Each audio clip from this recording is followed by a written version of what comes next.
People worldwide listen to 21 hours of music per week on average. That is over 18% of their waking hours spent just listening to music.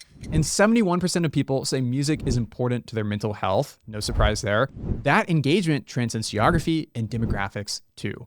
Everyone, everywhere, loves music. And we have the chance to own a business with a claim on 1/3 of the world's entire music catalog in Universal Music Group. That's one of the strongest modes we've seen so far. And we covered a lot of companies. It's like being the Disney of the music world without all the capital intensity of running theme parks and cruises.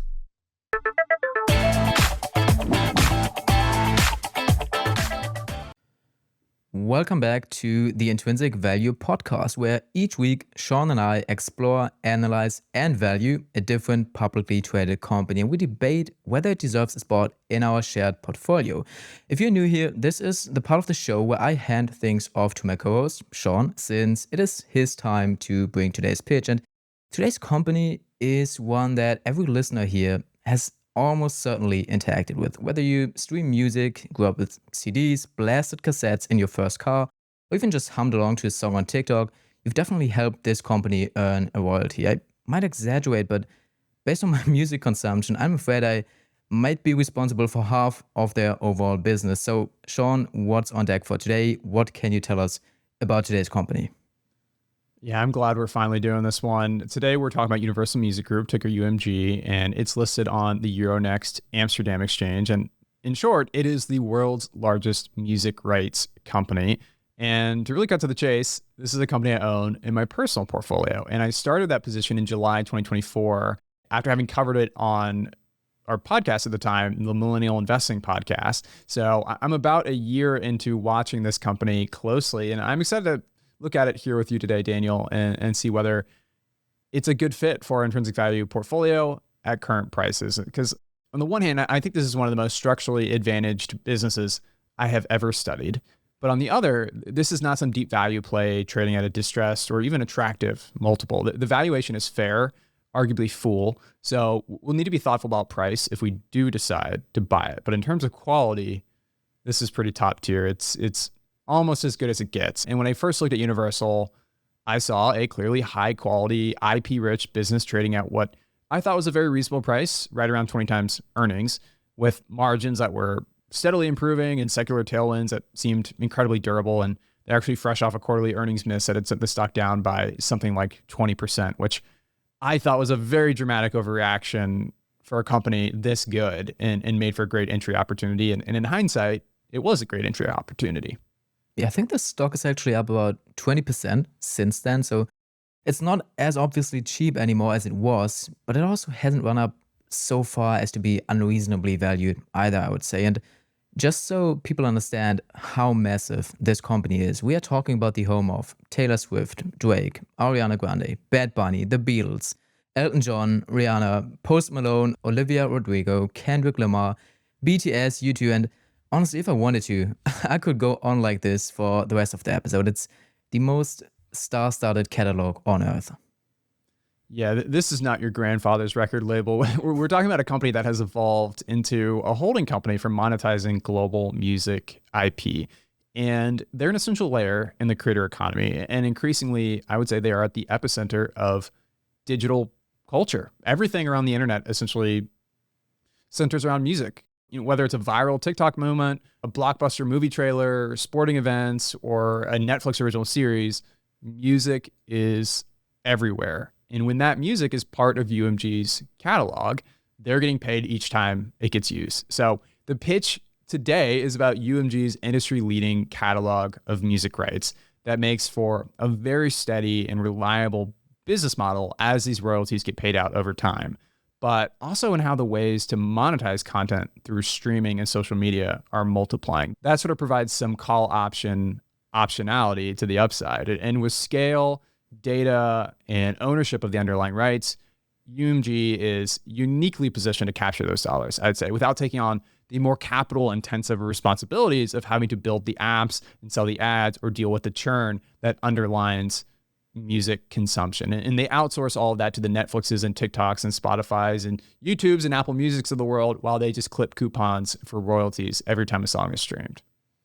I think this company would appear more risky if we were talking about them needing to consistently make the right bet on the next big artist, right?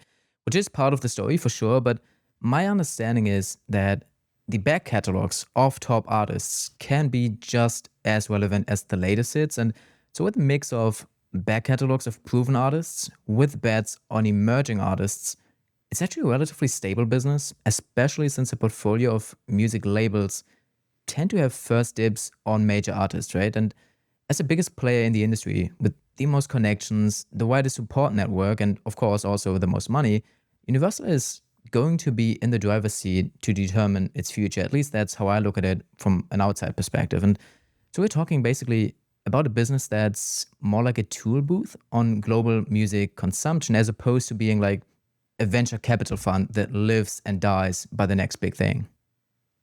I think that's a good way to put it. This is about ownership rights at scale. And it's a business model that gets more attractive as legal music consumption increases. And fortunately, for over a decade now, streaming platforms have made legal music easier to access and consume than ever, which I emphasize just because for a long, long time, the industry was tormented by piracy issues. But before we go down the piracy rabbit hole, let's just look at the three main verticals that generate revenue for UMG. So we're all on the same page about what this business is. And the first one, which accounts for the bulk of the business, is recorded music.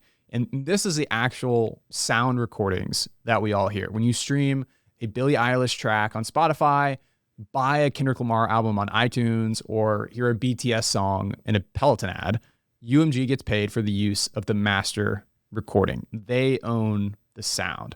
And then the second part of the business is music publishing. And this is a little bit more nuanced, but arguably it's actually a maybe even more defensible part of the business. Publishing rights essentially relate to the composition of a song, the lyrics, the melody, and really the underlying structure of it. So if someone does a cover of a Beatles track or interpolates a Rihanna hook into a new song, or even print sheet music, UMG Publishing's division is going to earn a cut of that, which they then split with the writers, producers, and composers who also worked on that song. So it's a separate recurring revenue stream that operates independently of how the song is delivered. So for recorded music, just to emphasize it again, this refers to when the main recorded version of a song is replayed somewhere, licensed or purchased, whereas the publishing rights are the underlying sheet music, for example. So when Taylor Swift famously re-recorded her music, she was getting back the rights to her masters, so the recording rights, and not necessarily the publishing rights. And then the third pillar of Universal's business model is merchandising and everything that gets bunched together in this other category, which includes everything from artist branded apparel, physical media like vinyl and collectibles, fan events, and even for a period of time selling things like NFTs, all that sort of stuff related to the brand of superstars. And this part of the business is definitely much smaller, but it is growing. And it reflects Universal's ability, in my opinion, to support artists with a broader commercial toolkit other than just helping them get their actual music distributed. It's a category that includes new types of monetization, obviously, but also growth from once popular areas too, like helping artists sell vinyl records. And this was the primary way, of course, that music was consumed for years before the internet. And now there's sort of this niche appreciation for physical music again. So there's been something of a resurgence in vinyl sales that has really supported UMG's business on the margins. I think a couple of weeks ago in our Crocs episode, we talked a bit about how old things eventually come back. And I feel like vinyl has seen such a comeback, at least to an extent that will always stay a collectible, of course, but it's kind of had the resurgence that you mentioned. And for Universal, that kind of means that it benefits from this trend more because music has this unique ability to remain relevant for decades. When you think about most content we consume today, I think music is probably the longest lasting, perhaps on par with movies. I think there's some legendary movies you can just rewatch every single time. But for Universal, that means that its mode just gets stronger and stronger pretty much every day. Of course, they still need to sign new talent, as we discussed. But with their market position, it's much more that new talent wants to sign with Universal anyway. And this is not only true looking at it from, I think, our Western perspective, because Universal is global, right? I mean, I think you told me that they operate in about 60 countries, which basically makes it a global entertainment company.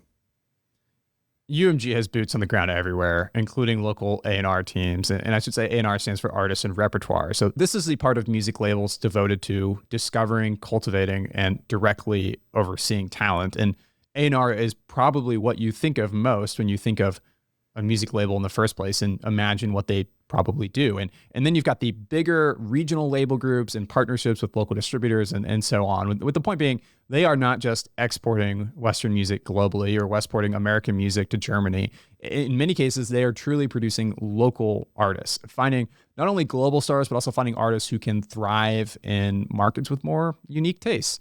So in terms of scale, though, UMG owns or controls rights to 4 million tracks with a 30% share in both global recorded music and publishing that really forms the backbone of this global oligopoly alongside Sony and Warner Music Group.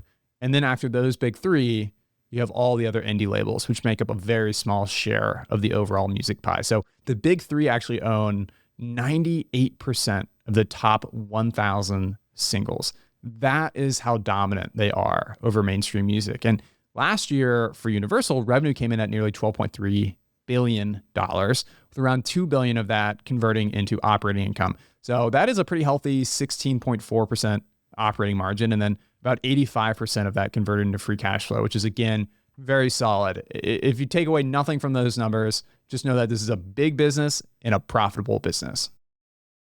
Just before our call, we talked about how regional music is coming up in most countries outside of the US. And I think if I remember correctly, most of the German artists I know, they either sign with Universal or with Sony. So I think it doesn't matter where. Universal is just one of these big players that is dominant in the market wherever they are. And I remember when the French conglomerate Vivendi spun them out, there was a lot of talk about how underappreciated the business was relative to some other media peers. And there was a serious conglomerate discount being placed on Vivendi's kind of messy corporate structure. So I think setting Universal free made a lot of sense for both sides on that deal. And this may not be the only time we invoke Bill Ackman today, but after Pershing Square took a position in the IPO, he became quite the advocate for the company. And he also pushed to get the shares listed in the US, where they might command a higher premium, or at least I think that's the hope for every company that is outside of the US and then wants to list on the US market.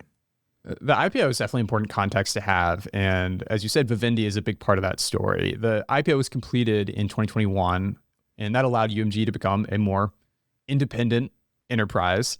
Though I should say Vivendi did retain a partial stake that was large enough that through direct ownership and then indirectly through their control of Vivendi, the iconic French Bolloré family has remained involved with a roughly 30% stake in Universal. So you do have this legacy family control very much influencing the company. And then, of course, Ackman entered the story and acquired something like a 10% stake in Universal that has since been trimmed a bit, but remains a pretty core part of the Pershing Square portfolio overall. And one interesting thing I came across is that UMG doesn't report quarterly. They do annual and mid-year reporting, and that's pretty much it. Their quarterly filings are really not detailed at all. And I don't know, I actually kind of like that better. Maybe it's just less work for us to go through, fewer filings. But to be clear, this is a rule at the EU level that removed requirements for quarterly reporting. But still, I do think it's a healthier mindset for both management and shareholders to really be focused on reflecting on the business every 6 months or so, rather than obsessing over the quarterly earnings target and, hey, what's the guidance for third quarter and fourth quarter? We see so much of that with US listed companies, and I just get exhausted by it. The guidance seems to catch up to many companies this earnings season, that's true. And I think quarterly earnings are one of those things that once implemented, you cannot roll them back. But investors are now so used to it, to the frequency of news. And if anything, I assume the frequency will only increase. But I agree. I think it's one of the reasons why many investors are so short-term focused. And companies that are as established and as large as Universal is, they don't change their business within just 12 weeks. We discussed it offline, but as I just said, this last earnings season has seen some significant swings, with stocks frequently gaining or losing more than 20%. And in most cases, those are likely overreactions, mostly due to the guidances they currently give. But getting back to Universal, let's just take a few minutes to dive into the backstory a bit. I know there's quite a lot to say there. So Shawn, tell us about how Universal came to be and its history beyond the spec that we just mentioned. Universal Music Group has been around in some form or another for a really long time. It is not the oldest company we've looked at, which would either have to be LVMH or Nintendo, I think, actually, depending on how you define the beginning of those companies. But Universal's roots trace back to the early 1930s when it started as part of Decca Records. And then its name and logo, if you couldn't tell, show that it was tied to Universal Pictures too. So there is a common history between the music business and the movie studio, but the former is obviously an independent company now that we're pitching on the show, and the latter is a subsidiary of Comcast. And eventually, Universal Music became owned by MCA, which was then acquired by the Canadian beverage company Seagram, of all things, in the 1990s. Then Seagram got folded into Vivendi, the French media conglomerate we mentioned, and UMG lived under Vivendi's umbrella for quite a while. And then in the meantime, Vivendi sold off Universal Studios on the movie side to General Electric, who then merged it with NBC, which is then how you get the movie studio being part of Comcast today. And so, I don't know, maybe you have to rewind to follow everything I just said, because there's a lot of corporate history and back and forth and mergers and acquisitions. But really, again, the takeaway is that it is kind of an interesting story for people who want to dive into it. But really, their history is defined by lots of changes in ownership until UMG landed with Vivendi and then was ultimately spun off into the IPO and the company that we're now talking about investing in. That's interesting. I didn't know any of that. For the longest time, I just thought Universal Pictures and Universal Music is still the same company. I think it's easy to forget that Universal Music is only a few years into life as a standalone public company, which makes it kind of interesting from our perspective, since the financial disclosures are still relatively fresh and the company is arguably still in the early innings of what it can become. And as you just said, especially if they do not deliver quarterly earnings, you really don't have that much financial data on them. And you have this tension between decades of history and prestige, but also a new beginning for them from a stock investor's perspective. It's not like global investors have followed Universal since the 80s. It's a company that has, at most, probably been on the radar for a few years, and perhaps it's not as well followed as it should be with its European listing instead of, having listed in New York, for example. And that's not to say that Universal is some form of a secret by any means, but I don't think it's as widely followed as you would expect, or at least not as widely followed as I would have expected, knowing the company and its size, just because it is European focused.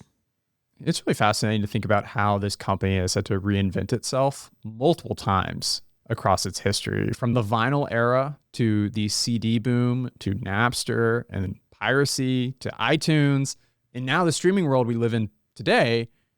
Universal has been a constant presence in an industry that has fundamentally changed its business model several times. And so I just think that's pretty cool, objectively speaking. And I think that bodes well for our bet, or at least my bet, that Universal will be a great compounder for the long term and that its business will endure, because that ability to adapt and continue owning the same asset at its core in music rights, even as the way to monetize that asset has changed pretty dramatically, I just find that really inspiring. And like I said, it gives me comfort in betting that they can endure the age of AI and really whatever comes next in music. And as long as the world continues to consume music, Universal's business, in my opinion, will persevere.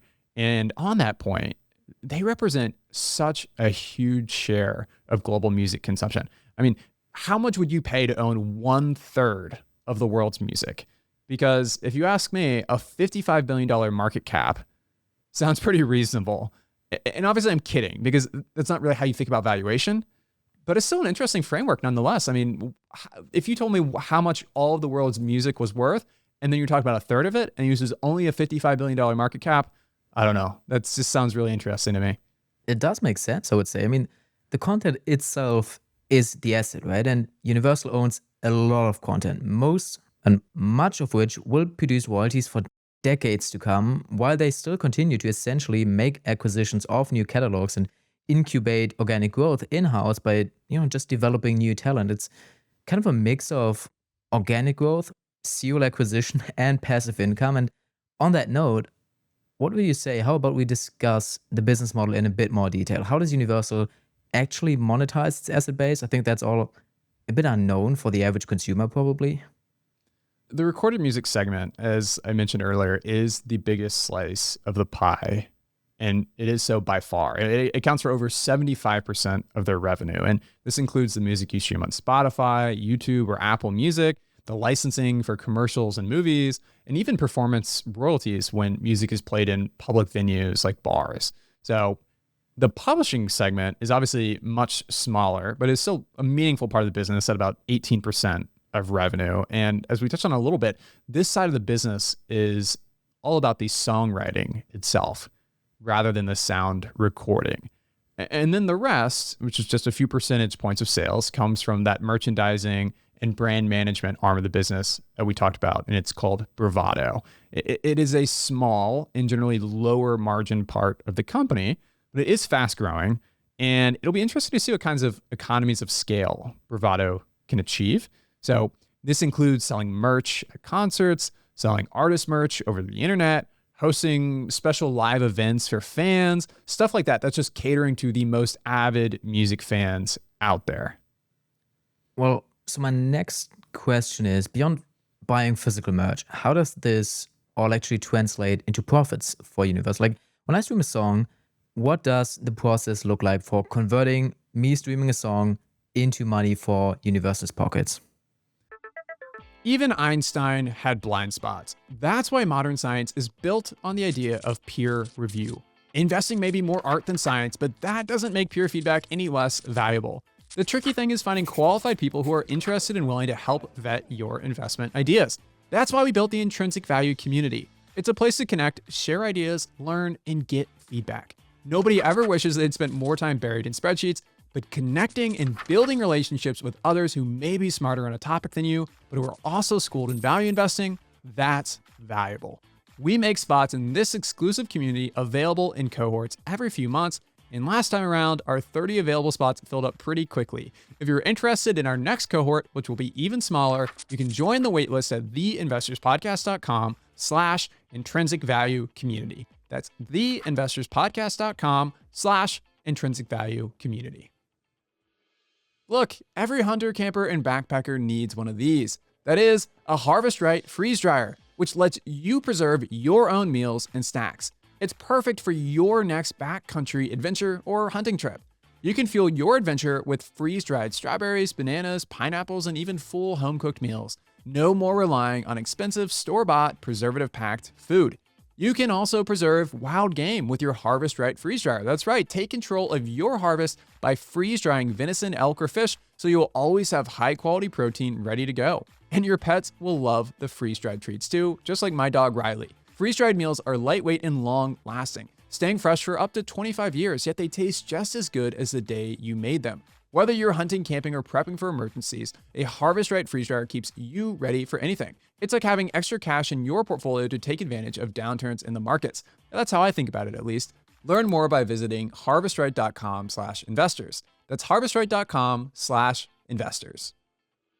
Just like everybody else, there was a time when I was a beginner investor, and I have to say, investing is particularly filled with jargon that can just make it so difficult for new investors to understand what is going on. But it's never too late to get smarter about stock investing from the ground up. At the Investors Podcast Network, we've made a habit of studying the world's best investors, and now I'm distilling those learnings into a simple course for you, or for anyone in your life who you might want to share the gift of knowledge with. With my How to Get Started with Stocks course, you can master the principles of excellent lifelong investing with valuable insights for both beginners and pros. The course covers 10 different sections, beginning with the basics of what a stock actually is and how the stock markets work, to strategies to optimize your retirement savings, how to pick great companies for the long term, what to look for in ETFs, and how to monitor your investments, plus so much more. To begin getting smarter about investing, just visit theinvestorspodcast.com/get started with stocks. That's theinvestorspodcast.com/get started with stocks. And for a limited time, you can use code STOCKS15 for a 15% discount at checkout. Now, it's a really good question. And let's just take a typical Spotify stream as an example. Roughly 70% of the generated royalty revenue gets paid out to rights holders. And that revenue comes directly from a pool of funds that Spotify sets aside, overlapping with the amount of music that's consumed on its platform. And that pool is funded by their subscription revenue and their advertising revenue for people that have free accounts on Spotify. And sending 70 cents out the door immediately is no joke and a real structural challenge for Spotify to overcome, which partly explains, I think, their move into podcasting, where there's potential for better unit economics, but that's sort of another tangent to go on. But we just find it interesting as two people who are podcasters, and much of our audience is maybe listening to this on Spotify. And so of that chunk sent to rights holders, there is a split between the owners of the recording, which is usually the label, and then the publishing rights, which get split between the songwriters and then Universal's publishing division. And typically, Universal splits around 40 to 50% of its royalty revenue with artists. So they are capturing a healthy amount of those royalties to basically pay back the investments they have made into these artists over time. And I should say, every big artist has their own unique deal, of course. Taylor Swift, for example, is going to have much more leverage in demanding a bigger cut of royalties than an artist who's signing their first recording contract. And that's just the reality. So there is some variation in how music rights dollars get divided beyond being classified as either publishing rights or recording rights.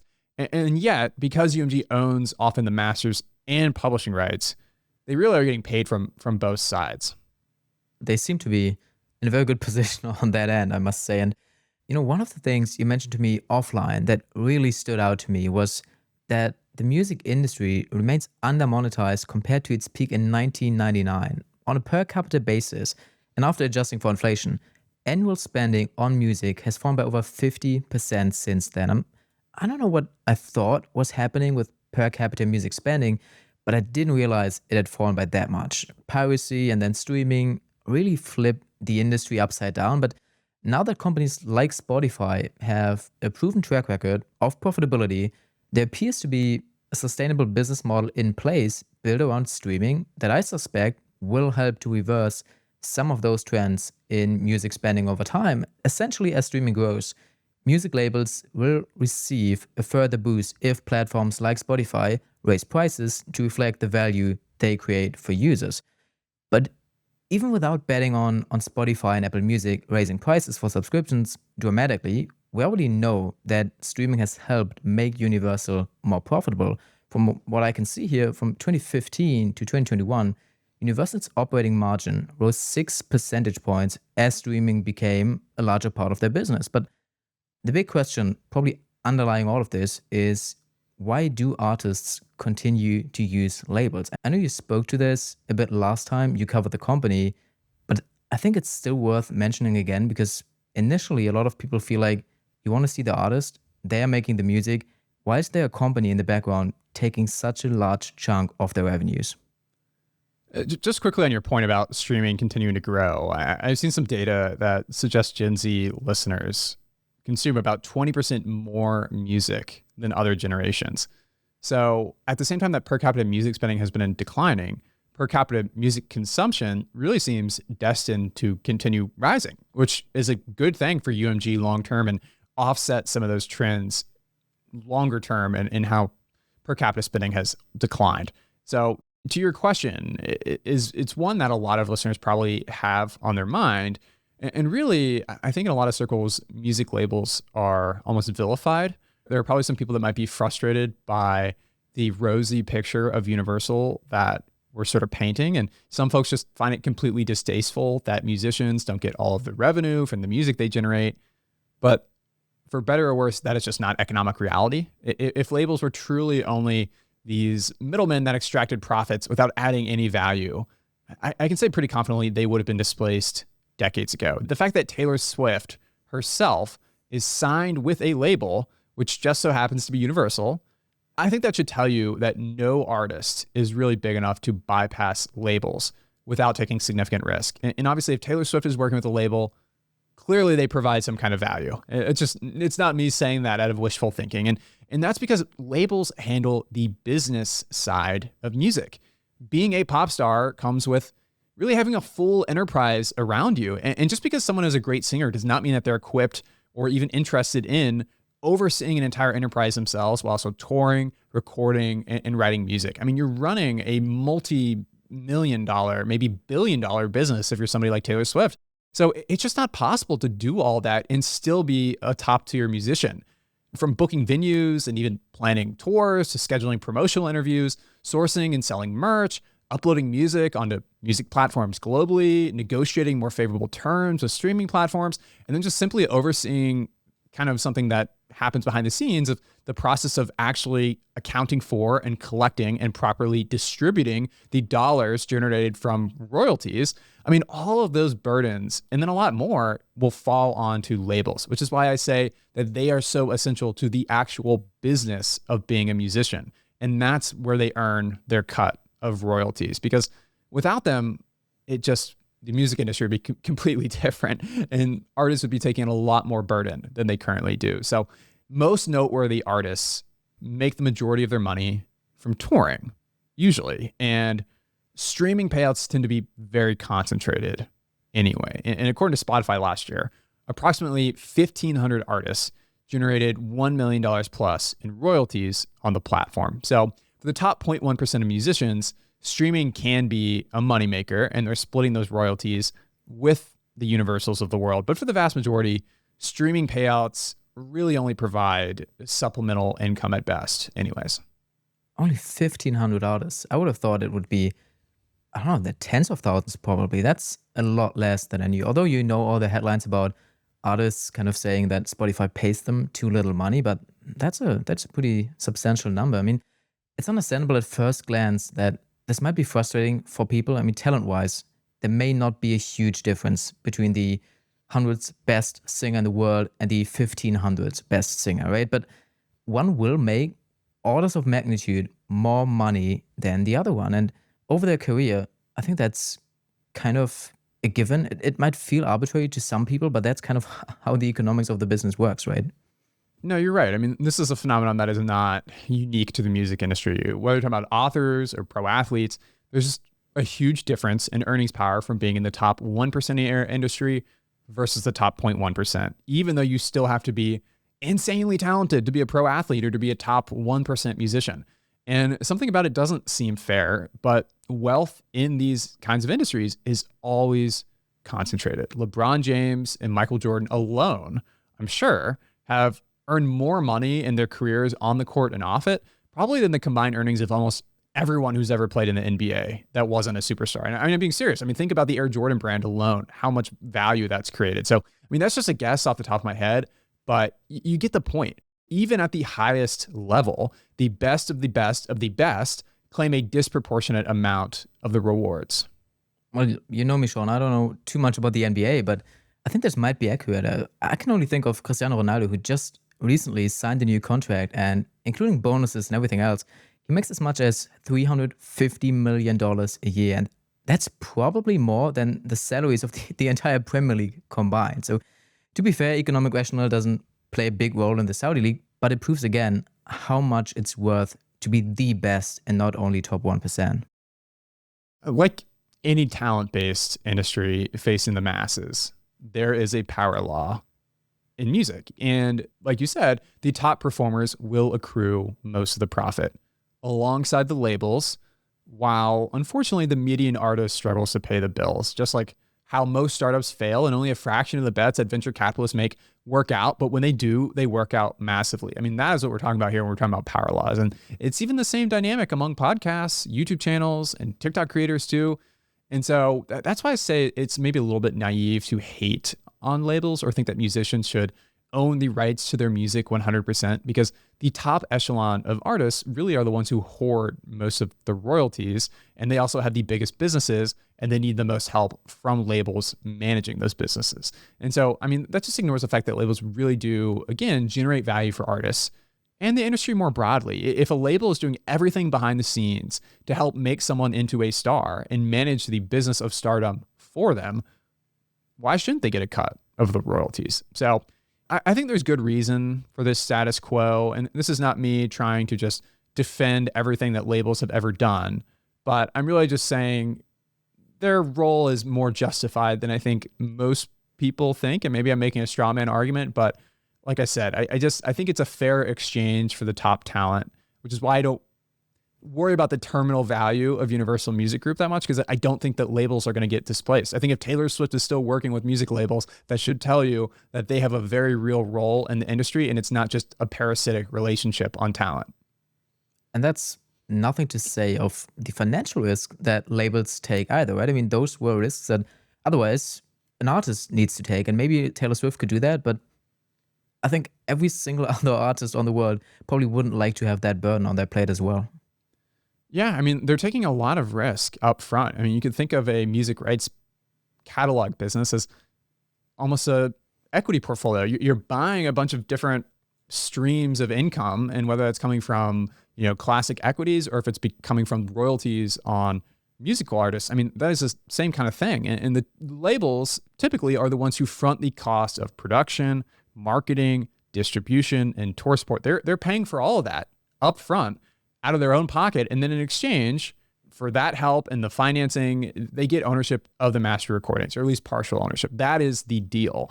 And without that financing, the tours across the country, the albums, the recording studios, I mean, all of that stuff would basically be impossible to do. I mean, can you imagine if you were, with the exception of maybe Taylor Swift, if you were an artist that had to fund your cross-country tour just out of your own pocket? I mean, it wouldn't happen in the way that it's able to happen currently.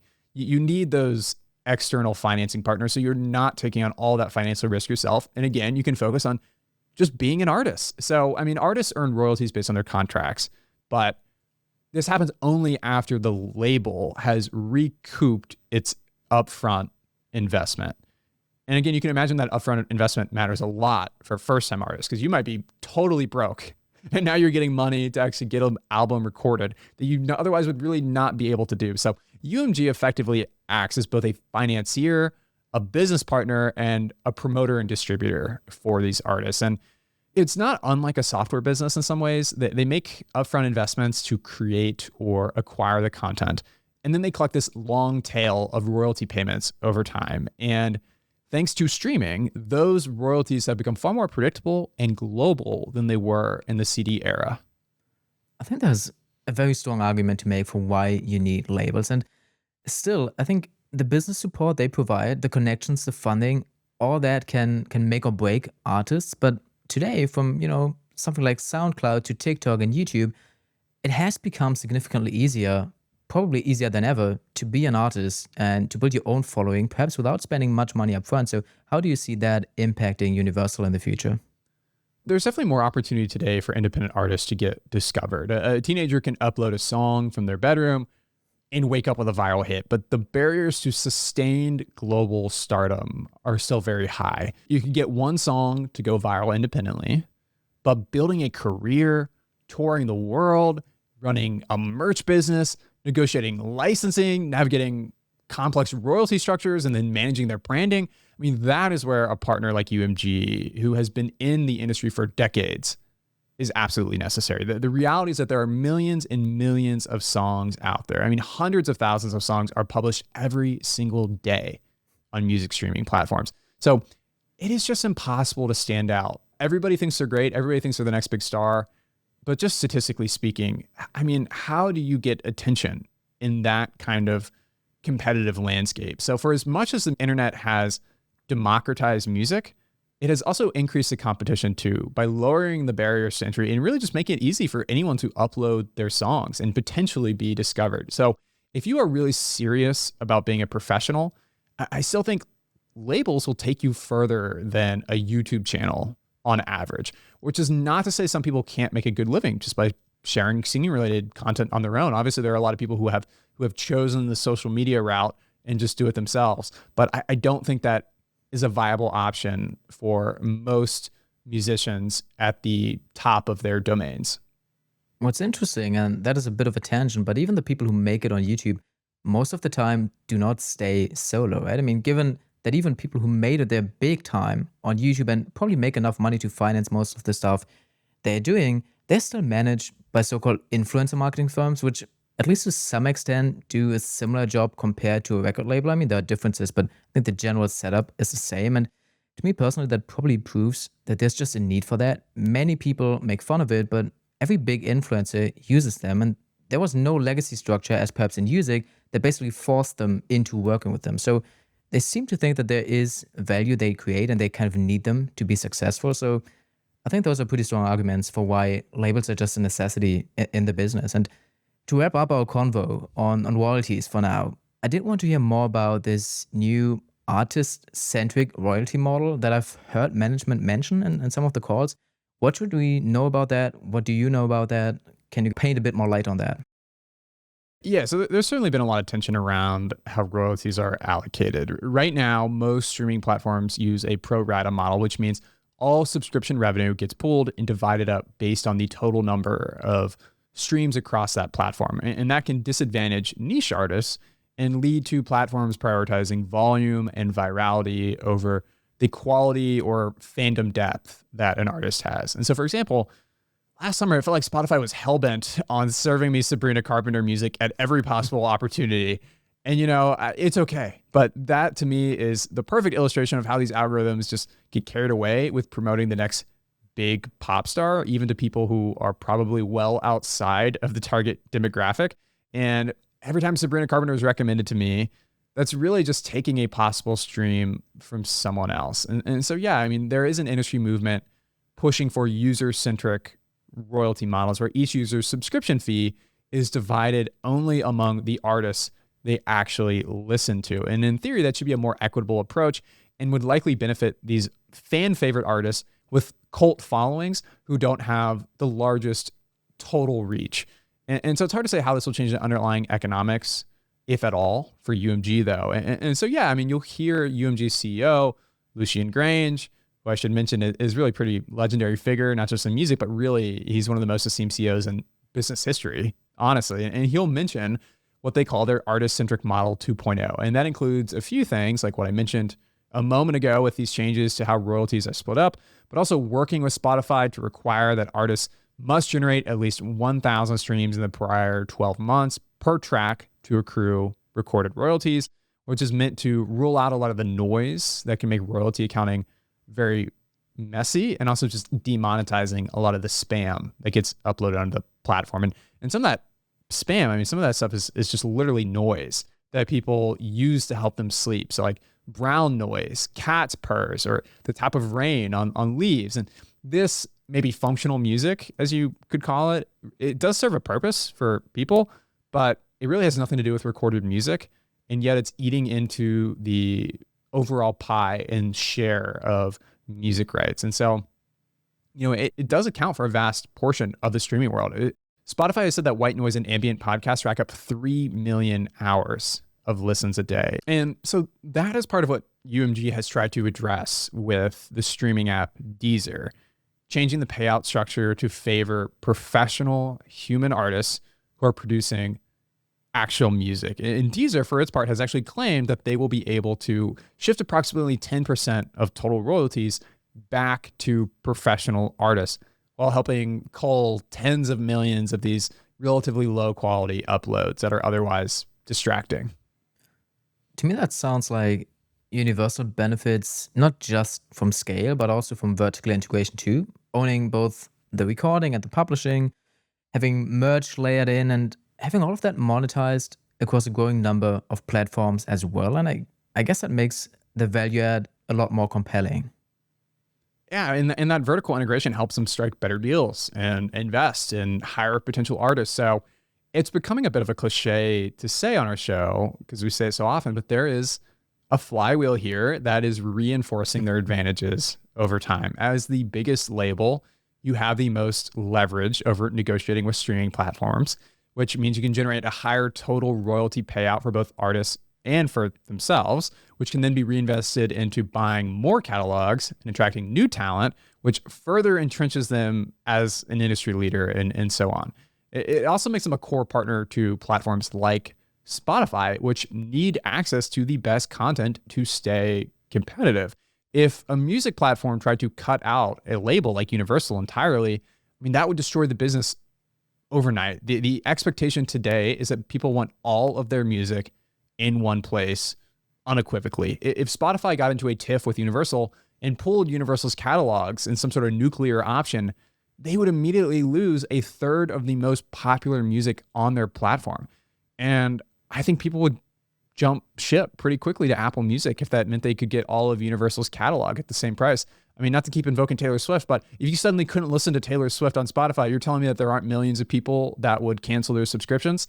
I think that is just the reality. And so TikTok learned that lesson the hard way and pretty quickly relented last year when UMG actually did pull their catalog from the platform for a very short period of time. And as Spotify has grown, they certainly have increased their negotiating power more than what it used to be, since they're a bigger and bigger part of Universal's business as well, which we're showing in a chart on screen at the moment. But the idea is that Universal keeps on scaling too, and that reinforces their advantages on multiple fronts. And just to wrap up the power dynamics between labels and streaming platforms, it's hard to say which side definitely has more power in the relationship going forward, but it is a mutually beneficial and necessary relationship for both sides. We know that as a fact. I don't think there's a significant risk that Spotify is able to individually negotiate lower music royalty rates with labels. And I guess that there's a tacit understanding that the status quo is pretty good for everyone involved as the industry keeps growing. As a power user of Spotify, I think the worst thing that could happen is kind of seeing the same thing happening that was happening to Netflix, Disney Plus, etc., where you want to watch a certain show and you just have to click through all the different platforms because it's all split apart. I think, in my opinion, that probably means that Universal has maybe even the stronger hand in this negotiation. It's probably 50-50, but I think for both companies, it's the best to just stick with the status quo for sure. And I think it's also really important for us today to understand the economics of streaming then, right? I mean, we will link to it in the show notes, but you did a great episode back in the day covering Spotify, not only Universal, going through the music industry's progression, Spotify's role in it, obviously, and also just really how streaming has completely reinvigorated the global music business, with there being a lot more optimism that has kind of cleared the room for a pretty lengthy runway ahead. So with that entire backdrop, let's linger a little longer on streaming in particular and what role it plays for Universal. Streaming is the engine that turned Universal Music Group from a hit-driven label into a cash flow machine, I would say. It's arguably the single most important structural shift in the company's modern history. And back in the day, music revenues were spiky. You had to wait for a big artist to drop an album, and then you'd hope for strong CD sales, and then you'd rinse and repeat.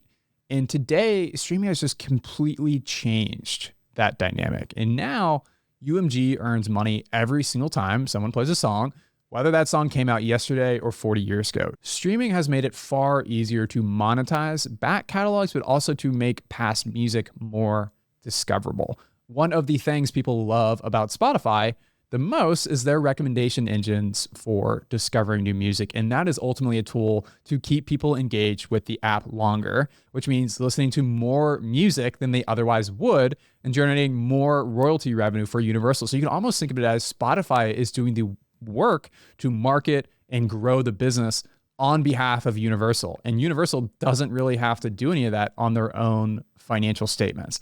And in 2023, streaming contributed over 2/3 of UMG's revenue, and streaming will only make up a bigger part of the business going forward. And just to say it again, the model itself is relatively simple. Fans pay Spotify or Apple Music a monthly subscription fee or listen for free with ads, and then the streaming platform pays about 70% of that corresponding revenue to rights holders, including Universal, who then is in charge of divvying that up between themselves and artists.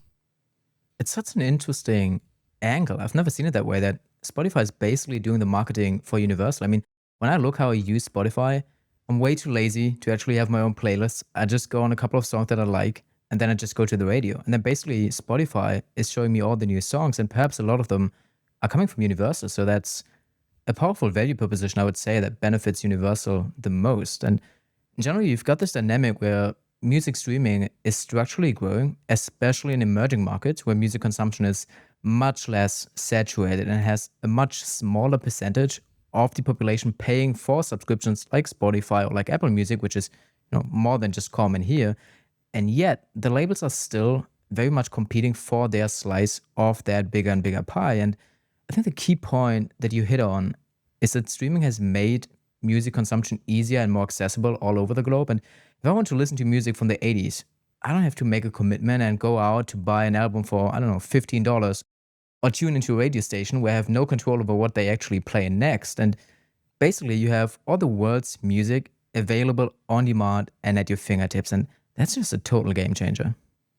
I'm going to give you a stat that first blew my mind when I heard it, but more than 70% of music streams today are catalog, not new releases. Just think about that. It means most people are listening to older music, and that older music is the most valuable asset on UMG's balance sheet, which has this interesting effect on its financials. How do you depreciate Fleetwood Mac's catalog value over time when there's a chance that the song Dreams will get featured in a viral TikTok of a man skateboarding while drinking cranberry juice, and that could reignite the brand's popularity with a new generation? The short answer is there's no good way to. And yes, for anyone wondering, that is a real example. A single TikTok can lead to millions of new people discovering not only a new song, but a new band in a whole era of music at the same time that they might go down the rabbit hole for. And so this is what really gets me so bullish on the music industry going forward. Social media is just such an incredible tool for amplifying music catalogs and artist popularity. And Universal is the most obvious beneficiary of those trends with the least amount of business risk, I would say, because they're just taking a claim on music consumption. That's really all they're doing. They're not trying to innovate with technology and add the best features like Spotify and actively steal subscribers from Apple Music. They're just making sure that people continue to pay them for the music rights that they own.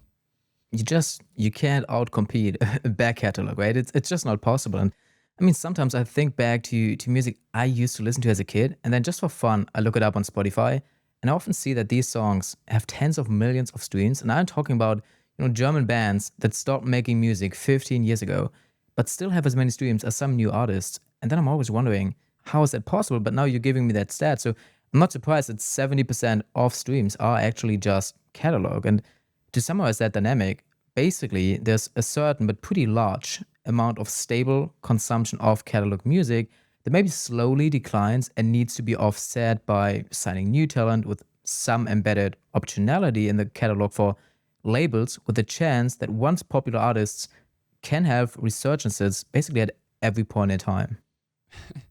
Don't get me wrong, Fleetwood Mac getting dragged back to the top of the charts the way it was is an anomaly. But across a really deep music catalog, you do get this almost annuity-like revenue stream that's very passive, and it just never sleeps. It's true. It reminds me a little of when we talked about in an episode on Disney. When you own a beloved character, or in this case, a beloved song, you don't have to constantly reinvent the wheel to make money from that. You just need to make sure it's accessible to be monetized. Make music widely available at a small cost. How about we talk a bit more about the international picture for Universal, since you mentioned having the rights to globally loved IP, pretty much like Disney, and then emerging markets are a source for growth in the music industry.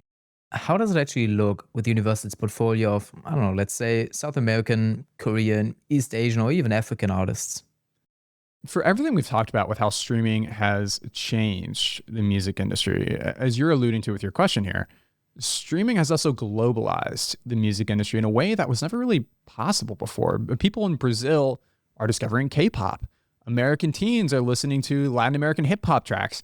A song from 1985 can break out in Indonesia. And what that means for UMG as a business is that it can now monetize its catalog in markets where it had minimal distribution just a decade ago. And you mentioned this earlier, Daniel, but emerging markets are still in the early innings of streaming penetration. Markets like India, Southeast Asia, and Latin America have rapidly growing smartphone adoption and data access. And so there's a lot of room for these people to start demanding more ad-free music streaming. There are over 9 billion people on this planet, and only 60% of them have smartphones, which has doubled from 10 years ago and will probably rise to 100% in our lifetimes.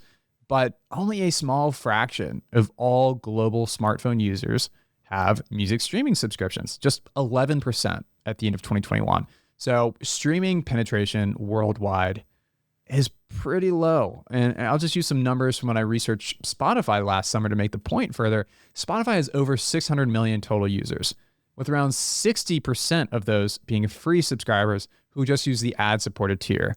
And the remaining 230 million or so are premium subscribers who pay monthly to download music for offline listening and for no ads in that music. And the average revenue per premium user is dramatically higher than what Spotify makes off of the ad-supported tier of users.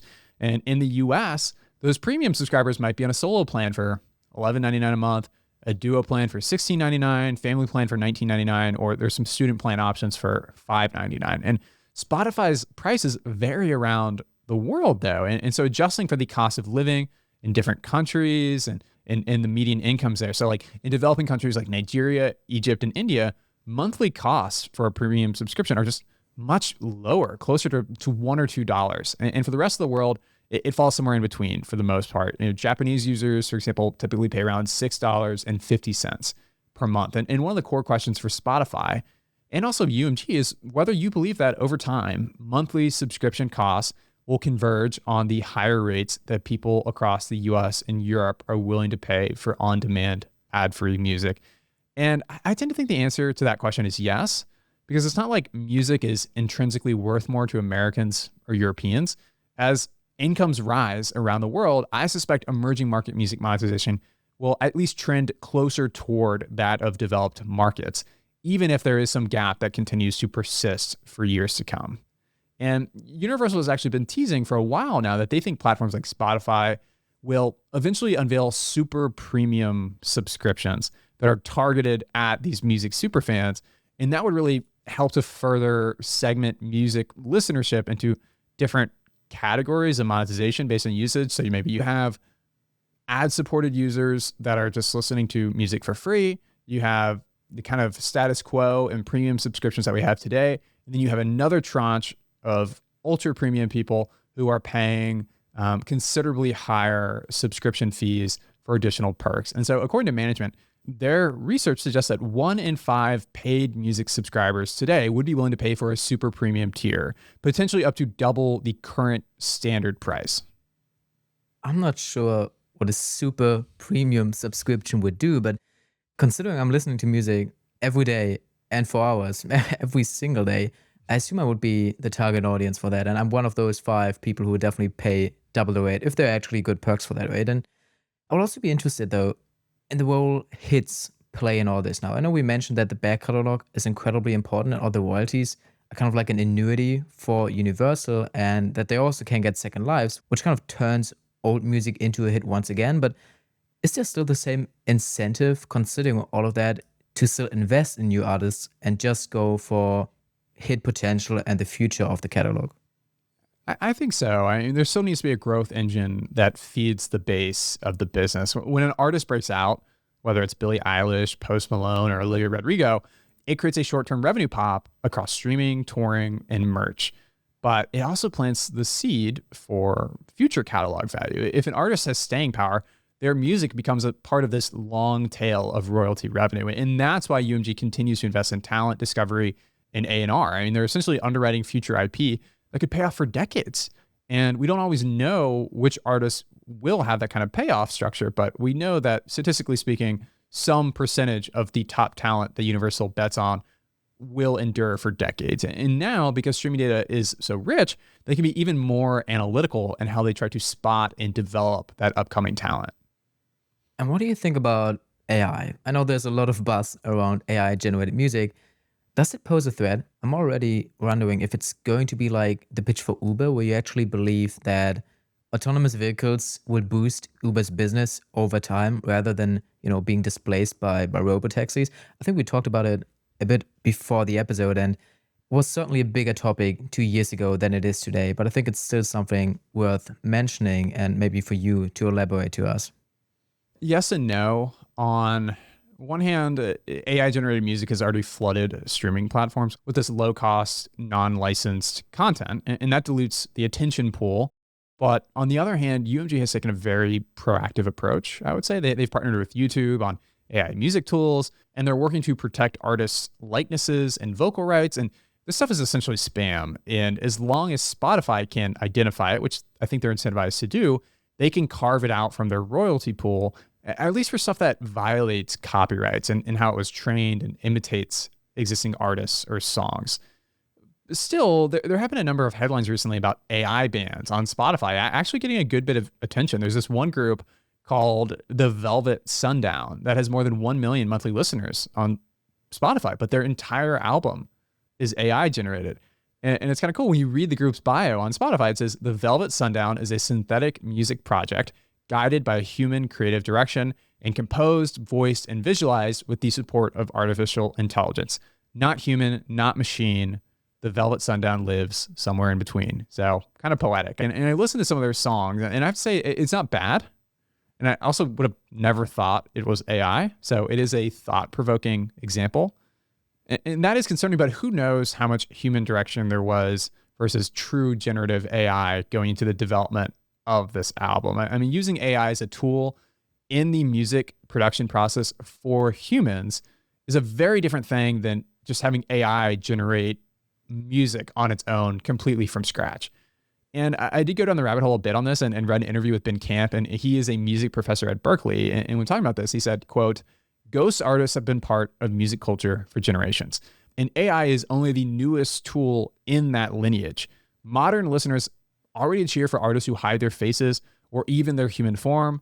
The group Gorillaz present themselves as animated characters. Daft Punk performed behind helmets. MF Doom rhymed in a mask. Hatsune Miku is a Vocaloid hologram who draws stadium crowds that sing along to all of her hits. And none of these acts were produced by AI, but again, they all maintain some level of anonymity for the artists at the same time."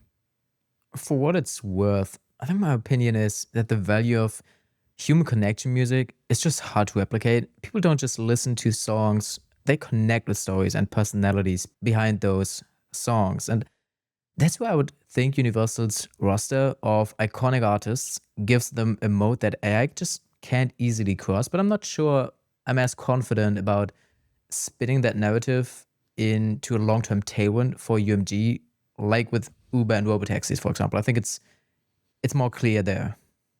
Yeah, I mean, that's a reference to one of our portfolio companies, Uber, of course, and how there's this narrative that autonomous vehicles are going to destroy that business. And I have the contrarian view that they'll actually help the business. But yeah, not to go down that whole tangent. I mean, to the extent that AI can remix and reinvigorate past music with new artists, like, I don't know, creating a Tupac and Drake crossover, I mean, that would be interesting.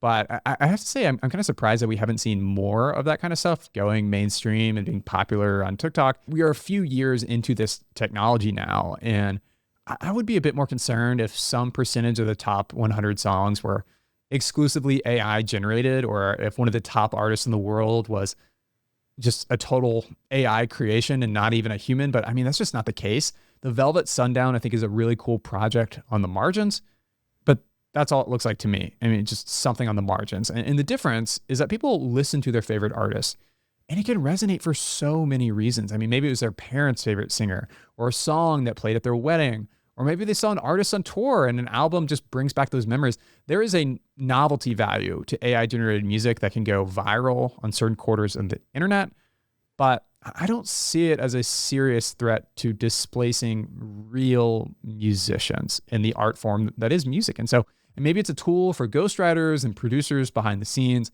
but I really highly doubt our favorite artists in a decade from now will be AI agents. I'm still waiting for the metaverse to take over the world, right? I mean, I think Zuckerberg said a couple of years ago we'd all be living there, and I don't know, hasn't come to fruition yet.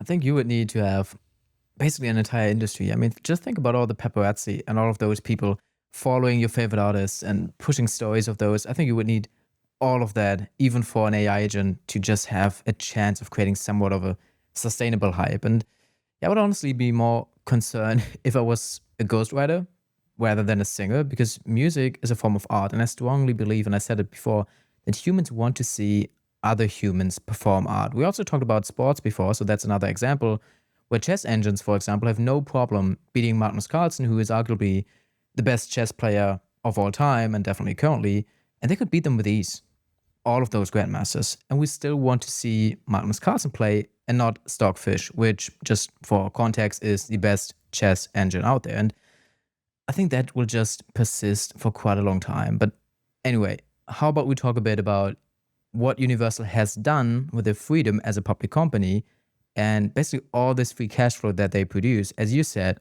while it's an old company, it only IPO'd a couple of years ago. So what has that capital allocation look like, especially if you compare to somewhat of a bond type investment? So they've been fairly balanced and pragmatic. UMG returns capital to shareholders via this consistent dividend that they currently pay out as about 51 cents per share annually, and that's in euros, which comes out to be about half of their total free cash flow. And they're also allocating some capital to acquire music catalogs. They've taken stakes in a few major publishers and catalogs in recent years, like buying a 25.8% interest in a group called Chord Music Partners, which is a music-focused investment fund that has rights to songs by artists like The Weeknd, Lorde, Kid Cudi, Diplo, Ellie Goulding, ZZ Top, John Legend, and then also 21 Pilots. And they also bought the majority share of Maven Global, which is an Afrobeats label in Nigeria, on top of buying out the entirety of RS Group, which owns the second largest music catalog in Thailand. So they've done a lot of these catalog and label acquisitions in just the last year or so, from the UK to Germany and Japan and everywhere in between. Beyond content, they're investing in the digital space as well. That includes artist analytics platforms, AI-enabled tools to scout talent and manage releases, and then pilot programs with platforms like YouTube and Deezer to test new royalty models, like we kind of talked about earlier. So these aren't especially expensive initiatives, but they certainly signal that the company is proactively trying to prepare for the future of the industry. And I touched on it briefly earlier, but this is a company converting nearly 80% of its operating profit into free cash flow. What that reflects is a business that isn't heavily encumbered by CapEx or content amortization, the way a Netflix or Disney might be. And most of the delta between operating profit and free cash flow comes from the timing of artist advances, royalty payments, taxes, and then some minor investments in physical infrastructure. But all of that is growth oriented. When UMG pays in advance to secure an artist's next 3 albums, or acquires a catalog that will produce royalties for another 30 years, I mean, that's capital being deployed into assets that will hopefully appreciate and generate long-term cash flows for shareholders. And what can you tell us about their executive compensation, especially for the last couple of companies? There was some interesting insights whenever we looked at the executive comp. So in this case with Universal, is it aligned with shareholders? What do you think of it? Do you think it's value accretive or not? In 2024, Lucian Grange earned roughly $45 million, with about 20% coming in fixed cash payments and then 80% in performance-based incentives paid out in equity. And so in 2023, his pay was unusually high at over $150 million, mostly due to a one-time transition equity award as part of a deal where the company was essentially trying to move away from paying him in cash and reducing his yearly base salary. So on the bright side, I think it does reflect a shift toward more performance and equity-driven compensation structures for Universal's CEO, but it does come at a substantial dilution cost. And the way it works for him going forward is that he gets his 3-year adjusted EBITDA targets, which have a 50% weighting in his performance-based comp. And then he has 3-year revenue growth targets that get a 25% weight, and then a total shareholder return target that gets a 25% weight too. So about 40% of his potential comp is a fixed cash salary and a cash bonus, with the other 60% being split between stock-based comp, where half that is just simply based on his RSUs vesting, meaning that he just has to stick with the company for a certain amount of time to get paid. And then the other half of that is stock-based comp coming from the performance-based targets I just mentioned. And so if your head's spinning, long story short, his comp package has probably become better aligned with shareholders, but I still don't think it's great. I mean, I would prefer it to be almost entirely based on 5-year total shareholder return targets with cash bonuses that can then be used to purchase shares with, should he choose to do so. I feel like it's just too easy to throw around stock-based comp that seemingly has no cash cost to it, but it does come with a very real dilution costs for shareholders. And as you know, Daniel, at Berkshire, no one is paid in stock options. I mean, everyone is encouraged to use their cash bonuses to buy shares and become owners of the business themselves, but they're not just handed shares of stock. And I'd probably give this structure like a B- grade. Honestly, it's not the worst I've ever seen. There's definitely room for improvement, And also, there's just a reality that for someone as high profile as Lucian Grange, I mean, he gets mentioned in Jay-Z songs. Like, this is a guy who it probably deserves to get paid handsomely. And to some extent, as shareholders, we sort of just have to accept that, because I don't think I would want anyone else at the helm of the company. You would probably rather overpay but have the perfect person on top than paying less, but the person on top is just not the one you want for your company. I mean, I would say we've seen comp structures that were more attractive for shareholders. I mean, with PayPal, for example, you have this total shareholder return based compensation. And I believe for a company in their situation, it's probably the most fitting thing they could do. Another company that we covered and you talked about is LVMH. And I think you mentioned that they actually compare their performance to a set of luxury competitors, which is also a great way to, incentivize management. But as you said, if you have someone that great on the top of your company, you'd probably just want to hold on. So having said that, and with everything we talked about in today's episode still being on our mind, how should we value a company like this? How would you go about valuing Universal? I think it's a good time to take a step back and summarize the situation. And you've got a company in UMG that is the biggest player in an oligopolistic industry, sitting at the intersection of culture, entertainment, and technology. Its revenues are diversified across recorded music, publishing, and merchandising. And within each of those, across thousands of artists and millions of songs. So this gives the business a ton of resilience. And in valuation terms, that means we can consider using a lower discount rate and margin of safety in the price we buy at, because there's a lot of safety and diversification built into the business itself. I mean, we had this kind of conversation we were joking about before we started recording, Daniel, where we were saying, is Universal Music Group safer or more risky than the MSCI World Index? And, there's a lot of idiosyncratic risk with any given company, but at the same time, this is a company that really just owns millions of songs. And when you think about it that way, I mean, that is as diversified as it could possibly get. If a meteor took out the Universal Music Group headquarters and Lucian Grange fell off the face of the earth, they would still collect royalty payments for all their catalog music. So, I mean, it is a really safe business. And valuing it, though, it's really not just about slapping a multiple on current earnings per share or cash flow. It's about understanding the durability of those earnings and how long we think they can sustain growth, how wide the reinvestment runway is, and how much of today's economics can be preserved over a 5, 10, or 20-year time horizon. I mean, that is how I think about it. And as platforms like Spotify and Apple Music introduce price hikes like we saw last year, I mean, UMG stands to benefit almost dollar for dollar. They get a percentage of that increased revenue. And because most of their costs are fixed, that means higher incremental margins. I mean, almost all of that is just going to drop straight to the bottom line for them. And one other thing I should know is, for anyone trying to value UMG, though, is that the company's net income has been consistently positive and growing, but free cash flow has occasionally lagged, simply due to the nature of the music business. UMG has to frequently invest in content with advances to artists, marketing, and occasionally acquisitions of song catalogs. But under accounting rules, many of these costs are capitalized as intangible assets to be expensed over time, rather than being expensed immediately when the cash first goes out the door, which can inflate accounting earnings relative to free cash flows. And as such, I choose to mostly focus on free cash flow more than net income as being a better metric to really get a sense of what's going on with the business over time with.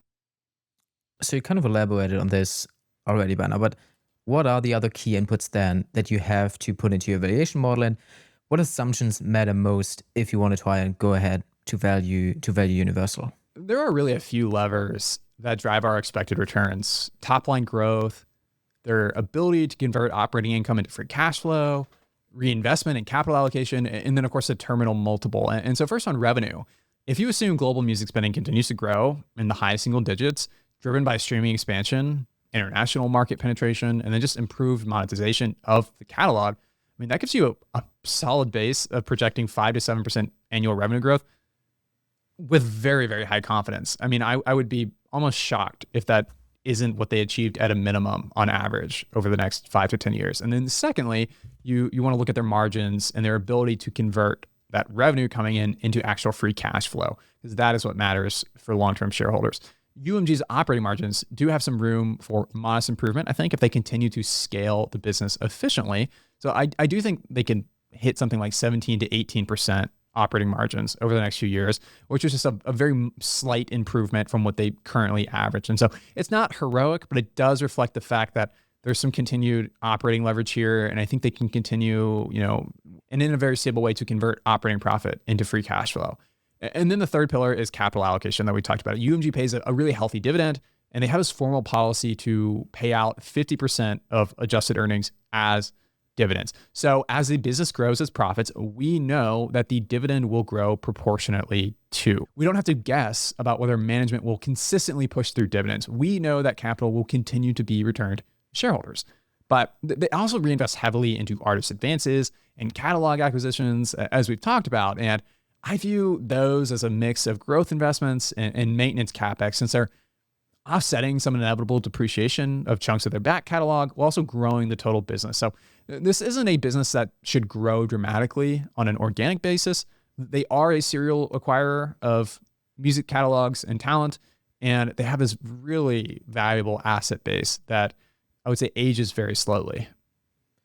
There's one thing though that kind of came onto my radar, and that's that we've seen private investors enter the market for music rights in force over the past few years. And so as private equity has started to bid on these catalogs, there is basically more competition for these rights, which can drive up prices, of course. And so I'm sure it will continue to be important for their long-term compounding that they can continue to make acquisitions at attractive prices. But private funds focus on music rights now seemingly make that more difficult. Is that something that you would say in the long term could hurt them? Or is it something you do not worry about? I mean, you're right. And unfortunately, I think they're in a pretty strong position to be able to navigate this. I mean, private equity firms are tourists to the music industry bidding against Universal, who is really at the heart of it. So I tend to think that Universal will do a more reliable job of assessing attractive catalog value, and they have the balance sheet to opportunistically snap up music rights in a recession or financial market downturn. Whereas, private equity investors are kind of at the whim of their investees to some extent. And so, yes, I mean, more competition to buy rights is not making their lives easier, but they can also focus on primarily just signing up and coming talent too, if catalog music starts to get too expensive. And then lastly, going to my actual valuation, we've got to consider the multiple, right? I mean, that's where it always gets a little tricky and a little arbitrary.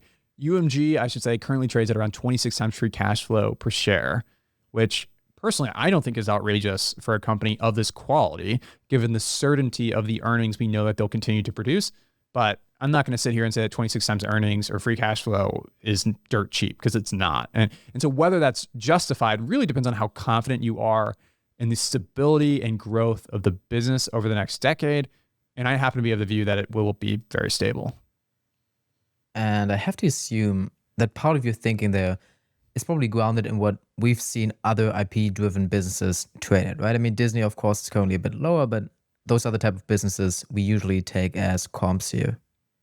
No, those are probably the right peer comps. And if you look at Disney, Warner Music, and LVMH, what they all share is pricing power, tons of IP, and then pretty durable cash flow streams. And Disney and LVMH have both faced some major headwinds in China, and they're also much more capital intensive. LVMH is physically producing merchandise and running retail stores. And I mean, Disney, come on, theme parks just take a ridiculous amount of money to run. So they are flawed comparisons, but they both tend to trade with high teens multiples of free cash flow.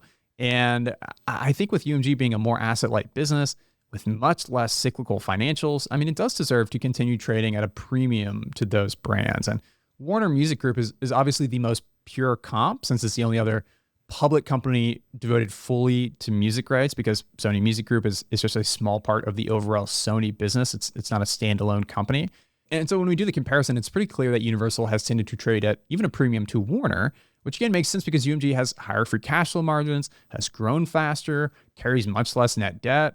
And so with Warner trading at a median multiple of 25 times free cash flow, paying about the same or a little premium to that for Universal today seems very reasonable for me. And again, it's not screamingly cheap, but around 25 euros per share, it looks to me like a fair price for what is a wonderful company, as Buffett might say. Okay, so we got a lot of background now. How about we now actually run the numbers? Where did you actually land in terms of specific price targets for Universal? So we've got my price target on screen for people who are watching on Spotify and YouTube, but in my base case, I get a fair value of 24 euros and 50 cents using a 7% discount rate. So that's not far from the current market price of the shares, actually, which is why I say it's about fairly valued. The thing we need to talk about, though, with Universal is that Universal doesn't quite meet our threshold for addition to the portfolio, where we would normally look for an expected 12% plus annual return over several years. And so that might be grounds for disqualification. But the thing is, I use a lower discount rate because we know this business has such high quality earnings. And this is that you can say with a lot of confidence how much free cash flow it will churn out for years going forward. And there's, of course, some uncertainty, but it's more like a utility than a growth bet. We know roughly how much music gets streamed, how much Universal makes from that streaming, and how quickly streaming is growing and being better monetized. So there's just not much of a risk of dramatic downside, in my opinion, unless you get a big contraction in the multiple, which would be hard to imagine why that would happen for a company of this quality. And so yet on the other side of the coin, you're also not going to get dramatic earnings growth either. And so it just reminds me a lot of one of the first companies we ever covered in VeriSign, which is like a toll road that gets paid by every website in the world that uses the .com domain. And you're trying to determine a fair price for this growing stream of annuity-like cash flows. And the answer to that really depends on what you think a fair rate of return is for a given level of uncertainty here. And the point being, we're not hitting our typical return target, but we're also not taking on nearly the same risk. This business is pretty dang close to being a sure thing. And so if we can compound it maybe 8 or 9% a year with dividends from current prices, as opposed to earning 4% in cash with a chunk of our portfolio, or just 5 to 6% in corporate bonds, I mean, I think that's actually a reasonable move for the amount of certainty. We're obviously taking on more risk with an equity, but we're not getting what I would say is a normal amount of equity risk, if that makes sense. I mean, just compare this business model to Nubank or Reddit. Just, you could say with a lot more certainty what exactly the financials are going to look like over the next couple of years. There's a lot more certainty, without any doubt, in this case. And we were kind of debating a bit before the call already. And it might be a bit too much saying I'm a bit torn about this because, I mean, Universal is such a great company. And as you said, it's about as close to a sure thing as you can get. And we looked at a lot of companies by now. So we looked at a lot. We looked at a lot, and no other company, except for perhaps VeriSign, could actually deliver these returns with just that little risk. And on the other hand, the expected return is well below our usual threshold, even after applying a lower discount rate than we typically use, which is mostly 8%. And we want to own businesses that can compound for a long time. And while Universal certainly fits that description, its upside does appear to be limited. And again, on the other side, that said, I see it as a solid place to park capital just until we find more compelling opportunities, perhaps at the more companies we look at. So given our still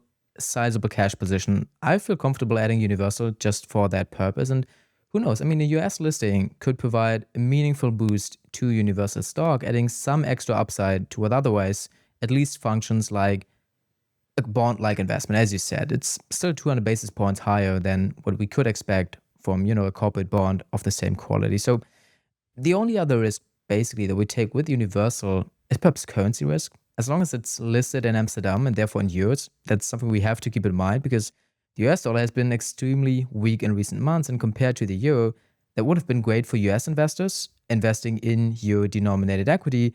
But if we see that reverse and the US dollar strengthens again, that would be bearish for US investors now investing. No, it's a great point. I mean, the currency factor is a real consideration for us. And I don't think we have a ton of euro exposure, though. So getting some diversification across global currencies is maybe not a bad idea.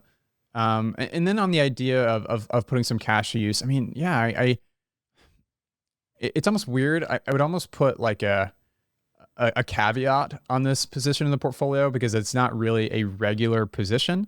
It is almost like an alternative placeholder to cash, where I feel pretty comfortable saying that, in 5 years from now, I suspect between the dividends and then the share price compounding, we should come out a lot better than if we just owned cash.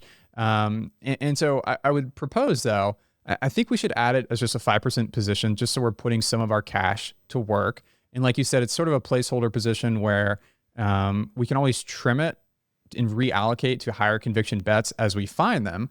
But then that also gives us some optionality that if for whatever reason we see another crazy sell-off in Universal Music stock and the price of free cash flow goes from 25 times to 20 times, then the pricing and the valuation might actually look very, very attractive for the quality of the business, assuming nothing has gone terribly wrong, which I don't expect that to happen. I have no reason to think that would happen. And so then we could actually think about dramatically increasing the position as a real bet where the expected returns are north of 10 or 12%. So that's just maybe some optionality for us where we could end up, starting this as a placeholder investment. And if we get a chance to get a much better price on it, we can always act on it. And, if the price moves in our favor and we get a real decent return in the short term, we can always just trim it and reinvest into opportunities that meet our normal threshold for investment decisions. I think optionality is a pretty good theme for this investment because as we talked about before the call, if you have a company that's the number one in an industry and you're pretty confident it will still be on that number one spot in 10 years from now, I think surprises tend to be to the upside. And that's definitely a sign for us, okay, to just, take that position. As we said, I think we still have a cash position of about 50%. So adding a high quality company does not seem like we make a mistake. Well, there's been a lot to discuss today, and it looks like maybe we just found a new position for the portfolio. And of course, we'll share more details on that in our Intrinsic Value newsletter, which folks can sign up for. But Daniel, how about you give us some hints for what you'll be pitching next week for the portfolio?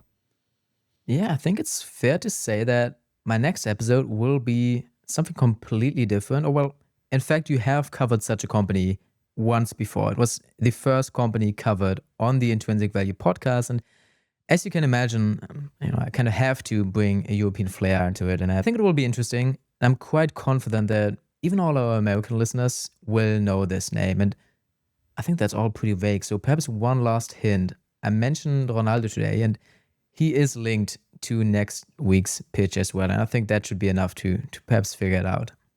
All right. Well, let's leave on a quote from Lucian Grange as a fitting way to wrap up this episode. The quote is from 2017, just as streaming was beginning to seriously uplift the music industry. And he said, when the industry wasn't doing so well, and let's face it, so many people from the outside thought it would be over, we didn't listen. We never listened. We always followed what we believed in, how important music is and how important our IP is. We continue to invest in great music, great artists, and great people. And for Daniel and I, that sounds like a great addition to our portfolio. With that, we will see you all next week. I think PayPal's time as a value trap is over. Alex Chris's strategy shift shows first signs of success. Margins improved significantly. PayPal is buying back shares at the fastest rate ever. And we're at the early innings of an ads empire and agentic commerce. You might be right. And when the B2B restructuring is done and top line growth picks up again, investors might start viewing this as what it is, a cash flowing machine in a fast growing oligopoly. And while investors wait, the aggressive share buybacks increase their stake in the business. And I think it might be PayPal's time now.